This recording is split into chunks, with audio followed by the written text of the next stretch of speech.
அனைவருக்கும் வணக்கம். இன்னைக்கு இந்த வீடியோ ஃபுல்லாக நம்ம பல்வேறு விஷயத்தை பற்றி பேச போகிறோம். பூராமே புது புது அப்டேட்ஸ். மறக்காமல் ஸ்கிப் பண்ணாமல் பாருங்கள். பார்த்துட்டு உங்களோட கமெண்ட்டை சொல்லிடுங்க. சேனலுக்குள்ளே வந்தவங்க லைக் அண்ட் சப்ஸ்கிரைப் பண்ணிக்கோங்க. இன்றைக்கி பார்த்தீங்கன்னா தமிழக அரசு, அதாவது தவேகா தலைமையிலான விஜய் அவர்களை முதலமைச்சராக கொண்ட நம்மளுடைய தமிழக அரசு கூட இணைஞ்ச இன்னைக்கு விசிகா திருமாவளவன் அவர்கள் பல்வேறு விதமாக நம்மளுடைய தமிழக வெற்றி கழக தலைவர் விஜய் அவர்களை ரொம்ப மோசமாக அவங்களுடைய கட்சிக்காரங்களும் சரி, திமுக நபர்களால் தூண்டவிடப்பட்ட சில சிறுத்தைகளும் சரி, இன்னைக்கு ரொம்ப மோசமான அளவில் விமர்சனம் பண்ணிட்டு இருக்காங்க. இது எதுக்காக இப்படிலாம் பண்றாங்க அப்படின்ற முதல் காரணத்தை நம்ம என்னன்னு பார்க்க போறோம். அதுக்கப்புறம் பார்த்தீங்கன்னா, ஆப்பிள் நிறுவனத்தில் வேலை பார்த்த ஒரு தெருநாய் ஒன்று ரொம்ப மோசமாக நம்மளுடைய தமிழக முதலமைச்சர் விஜய் அவர்களை ரொம்ப ஆபாசமாக திட்டிருப்பாப்ல. நீங்க சொல்லியிருப்பீங்க, அக்கா அந்த நாய் ரொம்ப பேசுது, என்ன ஏதுன்னு பாருங்கக்கான்னு. நம்ம இன்ஸ்டாகிராமில் இல்லாதனால அந்த நாயை பற்றி தெரில. நானும் அந்த நாய்க்கு பதிலடி வீடியோ போட வேண்டாம் அப்படின்னு தான் நினச்சிட்டு இருந்தேன். இன்னைக்கு கைதும் பண்ணிட்டாங்கன்றதை விட, ஆப்பிள் நிறுவனம் இந்த மாதிரி கன்றாவி பிடிச்ச நாய்கள் எல்லாம் எப்படி வேலைக்கு வச்சிருக்காங்க அப்படின்ற ஒரு மிக முக்கிய கேள்வி ஒன்று வருது. இது பார்த்தீங்கன்னா இன்னைக்கு அவனை கைது பண்ணிட்டாங்க, அரெஸ்ட் பண்ணிட்டாங்க, உள்ள போட்டிருக்காங்க, ஜாமீன்ல விட போறாங்கன்றதெல்லாம் தாண்டி ஒட்டுமொத்த திமுக தீய சக்திகளும் அந்த நாய்க்கு செம்பு தூக்கிட்டு வர்றாங்க அப்படின்னா பாத்துக்கோங்க. நாங்க அப்படித்தான் பேசுவோம், ஆனா நீங்க எங்களை எதுவுமே பண்ணக்கூடாது, நீங்க பேசாத பேச்சா நாங்க பேசிட்டோம் அப்படின்ற மாதிரி வக்காலத்து வாங்க வர்றாங்களே.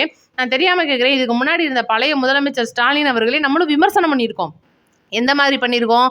மன்னராட்சி, குடும்ப ஆட்சி, குடும்ப வாரிசுகள் ஆட்சி, இந்த மாதிரி ஊழல் கட்சி, இந்த மாதிரி தீய சக்தி கட்சி, இந்த மாதிரி கேவலங்கட்ட கட்சி, பாலியல் குற்றங்கள் பண்ற கட்சி, ஊழல் பண்ற கட்சி, லஞ்சம் வாங்குற கட்சி, எல்லா மாதிரியான நம்மளை விமர்சனம் பண்ணியிருக்கோம்.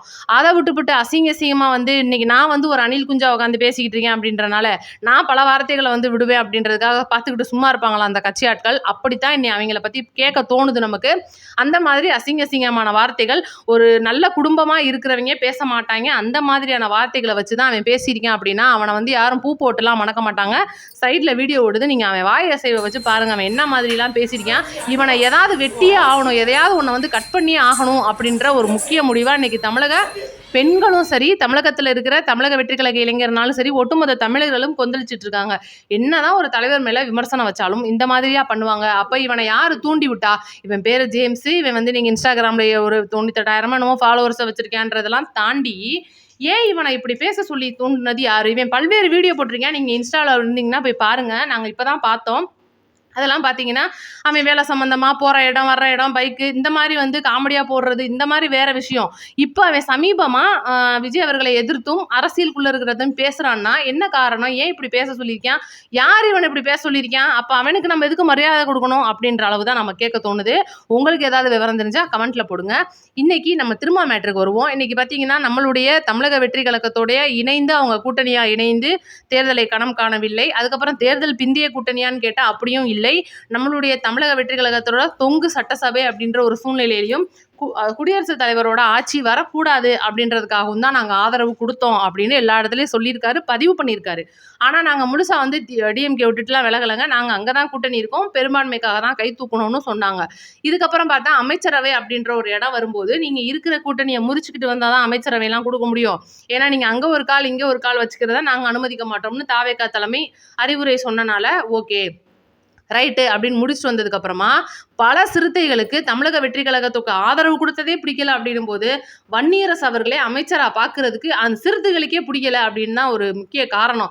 ஏன்னா இன்னைக்கு தன்னோட அந்த தாழ்த்தப்பட்ட மக்கள்ல இருந்து ஒருத்தர் அமைச்சரா உட்கார்ந்து இருக்கிறத அந்த கட்சிக்காரங்களே ஜீரணிக்க முடியல அப்படின்னா இது எப்படி? திமுகவுல நீங்க யோசிச்சு பார்க்கலாம், மாமன்னன் படம்லாம் உங்களுக்கு ஞாபகம் வரும். அந்த மாதிரியான ஒரு சூழ்நிலையில வடிவேறு அவர்கள் பட்ட அந்த ஒரு அவஸ்தையை தான் இன்னைக்கு திருமாவளவன் அவர்கள் பட்டுக்கிட்டு இருந்தாரு திமுகவில் இருக்கும்போது.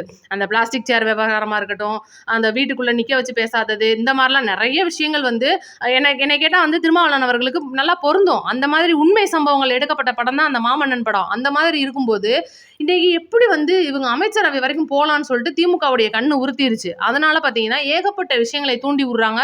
சிறுத்தைக்குள்ள ஒளிஞ்சு கிடந்த அந்த திமுக தீய சக்திகளை தட்டி எழுப்புறது, பெட்டி கொடுத்து வேலைக்கு வாங்குறது. ஏன்னா இவங்க தேர்தலில் களம் காணும் போது கிட்டத்தட்ட 8 தொகுதிகள் அவங்களுக்கு ஒதுக்கப்பட்டது. அந்த 8 தொகுதிகளுக்கும் திருமாவளவன் அவர்கள் செலவு பண்ணலை.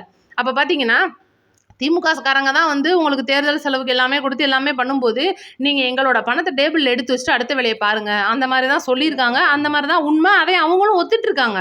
அப்படி இருக்கும்போது இன்னைக்கு புதுசா வந்து இன்னைக்கு திருமாவளவன் அவர்கள் ஒரு விஷயத்த கொண்டு வராரு. என்னன்னா, அதிமுகலருந்து பிரிஞ்சு வந்த எம்எல்ஏக்கள் டிவிகேவுல இணையிறது எங்களுக்கு சுத்தமா புடிக்கல. இந்த ஒரு முன்னெடுப்ப தமிழக முதல்வர் முன்னெடுப்பாரே ஆனால், அவர வந்து நாங்க ஒதுக்கி வைப்போம். அப்படின்ற மாரி ஒரு பகீர் குண்ட தூக்கி போட்டிருக்காரு. எங்களுக்கு என்னன்னா, இன்னைக்கு திருமாவளவன் அவர்கள் கட்சிக்குள்ள வந்தது எங்களுக்கு பிடிக்கல. டிவிகேல இருக்கிற நெறைய பேருக்கு இது பிடிக்காத விஷயம். இன்னைக்கு பார்த்தீங்கன்னா, பயிர்க்கடன் தள்ளுபடி அப்படின்ற முக்கியமான விஷயம். இது வந்து தேர்தல் வாக்குறுதி கிடையாது. நான் வந்து ஏற்கனவே அந்த சேனல்ல போட்ட வீடியோல தெளிவா சொல்லியிருக்கேன். தேர்தல் வாக்குறுதின்றது 5 ஏக்கர் நிலத்துக்கு கீழ வச்சிருக்கிறவங்களுக்கு முழு பயிர்க்கடன் தள்ளுபடியும், 5 ஏக்கருக்கு மேல இருக்கிறவங்களுக்கு பாதி கடன் தள்ளுபடியும்ன்றது ஒரிஜினலா இருக்கிற தேர்தல் வாக்குறுதி. ஆனா இப்ப பண்ணியிருக்கிறது தேர்தல் வாக்குறுதி கிடையாது. விவசாயிகளுக்கு நம்ம ஏதாவது பண்ணணுமே அப்படின்றதுக்காக பண்ணி கொடுத்த ஒரு சின்ன விஷயம். அவ்வளவுதான். ஆனா, இத வந்து பார்த்தீங்கன்னா, திமுக வந்து பல்வேறு வகையான ஸ்கேம் அப்படின்னு சொல்லிட்டு சொல்றாங்க. ஏடிஎம்கேலேருந்து இபிஎஸ் அவர்கள் சொல்லிட்டு இருக்காரு. இதையே ஒத்துப்போற விதமா வன்னியரசு அவர்களும் வந்து இன்னைக்கு பேட்டி குடுத்திருக்காரு. எப்படிங்க தேர்தல் வாக்குறுதியில ஒண்ண குடுத்துட்டு இவங்க இப்படி பண்ணலாம் அப்படின்ற ஒரு விஷயம். முதல்ல அமைச்சரா இருக்கிறதுக்கு அவருக்கு தகுதி இருக்கா? ஏன் அவருக்கு இதெல்லாம் வந்து புரிய மாட்டேங்குது? அவர் இதுக்கு முன்னாடி வந்து ஒரு அரசியல்வாதி தானே. இவ்வளோ விஷயங்கள் நம்மளுக்கு தெரியுது. ஆனா, அவர் பார்த்தீங்கன்னா, எதிர்த்தே பேசி ஆகணும். வேற வழி இல்ல. என்னதான் நம்மளுக்கு அமைச்சர் பதவி குடுத்தாலும், நம்மளுடைய தலைமைன்னு ஒண்ணு இருக்குல்ல. அப்ப நம்ம அத கேட்டு தானே ஆகணும்ன்ற மாரி எதுக்கோ பயந்தோ பேசுறாரு வன்னியரசு அவர்கள். இவ்வளதையும் தாண்டி இன்னைக்கு திருமாவளவன் அவர்கள் இப்ப ஜஸ்ட் நிமிஷத்துக்கு முன்னால ஒரு பேட்டி கொடுக்குறாரு. அதுல என்ன சொல்ல வராரு? இபிஎஸ் அவர்கள்ட்ட இருந்து பிரிஞ்சுட்டு வர்ற ஏடிஎம்கே உடைய அந்த கட்சிக்காரங்க வர்றவங்க அப்படின்றவங்க, நீங்க டிவிகேல இணைச்சு சீட்லாம் குடுக்குறீங்க. அவங்க இடைத்தேர்தல்ல நிக்க போறாங்க. உங்களோட சின்னத்துல நிக்க போறாங்க. அதெல்லாம் தாண்டி நீங்க அவங்கள சேர்க்கவே கூடாதுங்க கட்சிக்குள்ள. நீங்க சேர்த்தீங்கன்னா நாங்க இருக்க மாட்டோங்க. எங்களுடைய சீட்ட கழட்டிட்டு நாங்க போயிருவோங்க அப்படின்ற மாதிரி வந்து இன்னைக்கு மிரட்டல் விடுற விதமா வந்து பேசியிருக்காரு அப்படின்னா, இது எப்படி எங்க இருந்து இந்த தைரியம் வருது அவங்களுக்கு? அப்ப அதுக்கு முன்னாடி முதல்ல டிவிகேக்காரங்க கூட சேர்ந்ததுக்கு இன்னைக்கு பார்த்தீங்கன்னா, பெரம்பூர் குன்னத்துல ஒரு மிகப்பெரிய அடிதடி சண்டை, கைகலப்பே ஆச்சு. காவல்துறையெல்லாம் பல்வேறு வகையில வந்து அடி வாங்குனது என்னமோ இன்னைக்கு சிறுத்தைகள். ஆனா பார்த்தீங்கன்னா, அவங்க அரெஸ்ட் பண்ணுனதும் அரை சிறுத்தைகள. அப்ப திமுக காரங்களுக்கு சாதகமா தான் அங்கேயும் நடந்திருக்கு. அப்ப இவ்வளோ விஷயங்களும் இன்னைக்கு நீங்க அடிமையாவே இருக்கணும். நாங்க வந்து மேலேயே இருப்போம். நீங்க கீழயே இருக்கணும். எங்கள தாண்டி நீங்க வந்தீங்கன்னா, நாங்க உங்கள இப்படித்தான் தாக்குவோம். இப்ப முதல்ல யோசிச்சு பாருங்க. தமிழக வெற்றி கழகத்துக்கு கூட அதிகாரப்பூர்வமா தேர்தலுக்கு பிந்தைய கூட்டணியோட திமுகவ முறிச்சுக்கிட்டு வந்தது காங்கிரஸ் மட்டும்தான். அதுக்கப்புறம் ஆதரவு குடுத்தவங்க தான் சிபிஐ, சிபிஎம், திருமாவளவன், ஐயுஎம்எல் கட்சிலாம். இன்னைக்கு சிறுத்தை உள்ள வர்றது காங்கிரஸ்க்கு பிடிக்கல. நீங்க எப்படிங்க உள்ள வரலாம்னு அவங்களும் கேள்வி கேட்கல. ஐயுஎம்எல் உள்ள வர்றது எங்களுக்கு பிடிக்கல அப்படின்னு அவங்களும் சொல்லல. அப்ப உள்ள வர்ற கட்சி எதுக்காக வர்றீங்க? கூட்டணி பங்கு அப்படின்ற ஒரு ஆசைக்காக வர்றீங்க. இன்னைக்கு யோசிச்சு பாருங்க. ஆசை, பதவி அப்படின்ற ஒண்ணு இன்னைக்கு திருமாவளவன் அவர்களுடைய கட்சிக்கு அமைச்சர் பதவின்றது அவருக்கு குடுக்கப்பட்டது கிடையாது. அவர் கட்சிக்காரங்களுக்கு குடுக்கப்பட்டது கிடையாது. அந்த ஏழை எளிய மக்களுக்கு அவர் நல்லது செய்வாருன்னு நினைச்சு குடுக்கப்பட்ட பகுதி. அப்ப இன்னைக்கு வன்னியரசு அவர்கள் வந்து இன்னைக்கு சமூக நீதித்துறையோட அமைச்சரா இருக்காரு. ஐயுஎம்எல்ல இருந்து வந்த ஷாஜகான் அவர்கள் இன்னைக்கு சிறுபான்மையினர் துறை அமைச்சரா இருக்காரு அப்படின்னா, அவங்கெல்லாம் இன்னைக்கு நம்ம கையில பொறுப்பு இருக்கு. அந்த மக்களுக்கெல்லாம் என்ன பண்ண முடியும் நம்மளால? நம்மளுக்கு ஒதுக்கப்பட்ட துறை நம்மளோட துறை. நம்மளோட துறைய வச்சு நம்ம மக்களுக்கு என்ன பண்ணலாம்? இவ்வளவு நாள் வரைக்கும் இருந்தவங்க என்ன பண்ணியிருக்காங்க? அந்த விஷயத்த அவங்கெல்லாம் முன்னெடுக்க விரும்பல. இங்க என்ன நடக்குது? அதிமுக உள்ள வரப்போகுதா? அது நம்மளுக்கு சரியா வராதே. நம்ம தலைவருக்கு இது பிடிக்காதே அப்படின்னு சொல்லிட்டு இருக்கிற தேவையில்லாத விஷயங்களை உருட்டி பெரட்டிக்கிட்டு மேல ஏறும்போது ஒருக்கா பிரஸ் மீட், இறங்கும்போது ஒருக்கா பிரஸ் மீட். என்னதான் வந்து இன்னைக்கு நாங்க வந்து கூட்டணியில இருந்தாலும் பயமுறுத்துற மாதிரியே பிரஸ் மீட். இப்ப டிஎம்கே, ஏடிஎம்கே சேர்ந்து உள்ளுக்குள்ள குதிரை பேரம் பேசி திருமாவளவன் அவர்களை முதல்வராக்க சம்மதிக்கும் போது அந்த அதிமுக வேணும்.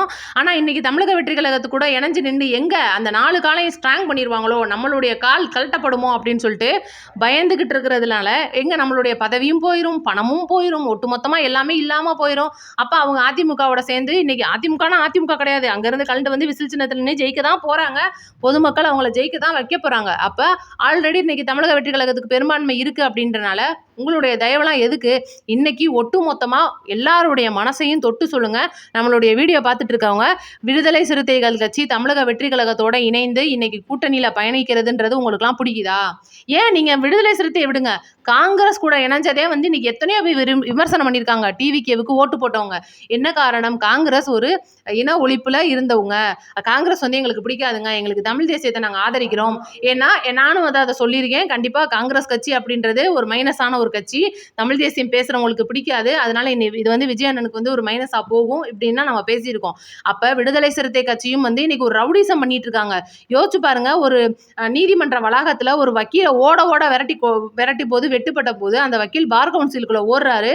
ஆனா அதே வக்கீல் மேல தான் கேஸ் போட்டாங்க அந்த காவல்துறை. ஏன்னா அப்ப அவங்க ஆளுங்கட்சி. இதே விசிகா ஏர்போர்ட் மூர்த்தி அவர்களே இன்னைக்கு திருமாவளவன் அவர்கள் வந்து ஏதோ பிரச்சனைன்னு சொல்லிட்டு அவங்களுக்குள்ள அடிதடி. ஏர்போர்ட் மூர்த்தி அவர்களை செருப்பால் அடிச்சு அவரையே தூக்கி குண்டா சட்டத்தில் உள்ள போட்டது தான் இந்த திமுகவுடைய ஆளுமையான கூட்டணியில் இருந்த திருமாவும் சேர்ந்து பார்த்த வேலைகள். இன்னைக்கு என்னதான் திருமாவளவன் அரசியல்ல என்னதான் பெரிய ஆளா இருந்தாலும் அவர் மேலேயும் பல அலிகேஷன்கள் இருக்கு. இல்லாமலா உதயநிதி அவர்கள் உங்களோட ஃபைல்ஸை வெளியிட போறேன்னு சொல்லிட்டு இருக்காரு. இதுதான் நம்மளுடைய ஒரு கருத்து. இன்னைக்கு வந்து கூட்டணியில நாங்க இருந்துட்டோம், நாங்க தொக்கா கலண்டு போயிடுவோம்னு சொல்லிட்டு பயப்படுறதுக்கு தமிழக வெற்றி கழகம்ன்றது சாதாரண கட்சி கிடையாது. இன்னைக்கு தமிழக மக்களுடைய ஒட்டுமொத்த ஒரு ஆதரவையும் பெற்று உச்ச பெற்ற ஒரு கட்சியா இருக்கு அப்படின்றனால.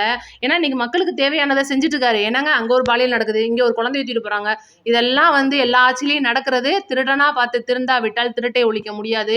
அப்படி ஏதாவது பண்றவங்களை இரும்பு கரம் கொண்டு அடக்குற காவல்துறை இன்னைக்கு வந்திருக்காங்க. எல்லாரும் கேட்கலாம், கோவை பாலியல் வந்துச்சே, இதுக்கு எங்க பதில் சொல்வீங்க? இன்னைக்கு கூட ஏதோ ஒரு சிறுமி காணாம போயிருக்காங்க, குழந்தை காணாம போயிருக்காங்க, இதெல்லாம் ரைட்டு. ஆனா இன்னைக்கு கூட பாருங்க, ஒரு டிவிகே காரன் ஒருத்தன் லஞ்சம் வாங்குறான்னு சொல்லிட்டு ஒரு பதில். நாங்க என்ன கேட்கிறோம்? திமுகலே லஞ்சம் வாங்கினான், இன்னைக்கு டிவிக்கே லஞ்சம் வாங்கினான். ஆனா கட்சி தலைமை என்ன முடிவு பண்ணுச்சு? உடனடியா அவனை பணியிலிருந்து, அதாவது பொறுப்புல இருந்து நீக்கிட்டு கைது பண்ணாங்க. ஆனா நீங்க என்ன பண்ணுவீங்க? கட்சியில இருந்து நீக்கப்படுறோம்னு ஒரு பேப்பர் வெள்ளை அறிக்கை கொடுத்துட்டு உட்காந்துக்குவீங்க. அவன் எனக்கு என்னன்னு வேற கட்சியில போய் அதே வேலையை தான் பார்ப்பேன். ஆனா இங்க அப்படி கிடையாது. இதுதான் நான் சொல்ல வர்றது. மாற்றம் அப்படின்றது அடிமட்டத்துல இருந்து தொடங்க வேண்டும் அப்படின்றது தான் நம்மளுடைய ஒரு கருத்து. உங்களோட கருத்தை மறக்காம கமெண்ட்ல சொல்லிட்டு போயிருங்க. நன்றி, வணக்கம். அடுத்த வீடியோல சந்திப்போம்.